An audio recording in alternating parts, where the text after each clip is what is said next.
So yummy! Oishiso! Hi guys, good evening. Ang swerte ko naman talaga dito sa asawa ko naman. Nanyo mga bi, tapos na siyang magluto ng ulam namin. Saing na ako ng kanin, tapos nagluto siya ng ulam. Syempre, titikman natin yung ulam na niluto niya. Repolyo na merong karne. Tapos, nagpapalambot siya ng karne. Yung asawa ko yung nakatoka ngayon magluto ng ulam namin. Help niya kasi ngayon, kaya siya yung magluluto. Ine.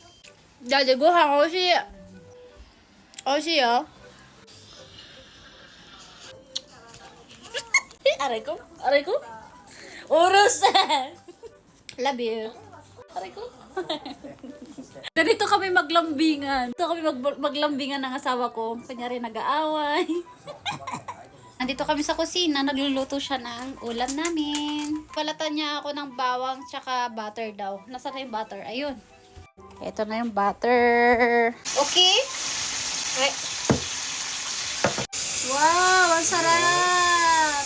Yan guys, nagluluto yung asawa ko ng ulam namin. Siya yung nakatoka magluto ngayon, mga bi! Aba nagluluto siya, mag-aasikaso na ako. Maglalagay na ako ng mga chopstick dito sa mesa. Yan. Ay, kakain na kami mga bi. Gutom na daw siya. Pinggan. Naglagay siya ng toyo, konting toyo. Oishiso! Ayan na mga bi, hihiwain na niya. Hiwain eh. Ganun talaga sa ako. Napaka-juicy. Ilagay pa niya ng tawag. Wow! Juicy. Ang sarap! Sasandok na din ako ng kanin. Kakain na kami mga bi. Diet tayo ngayon guys. Magda-diet tayo. Wow guys! Ang sarap naman nito!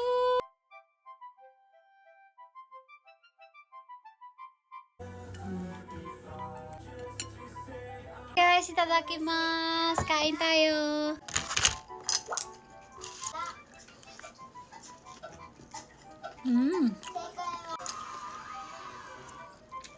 Yummy food.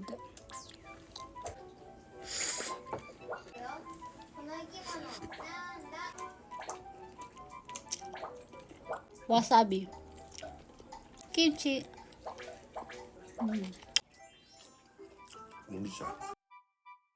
Sabi ko magda-diet ako mga bi, pero tignan nyo, lamon ako ng lamon. Hindi ko talaga mapigilan kumain, lalong-lalo na kapag meron ng pagkain sa mesa. Ge, lamon pa.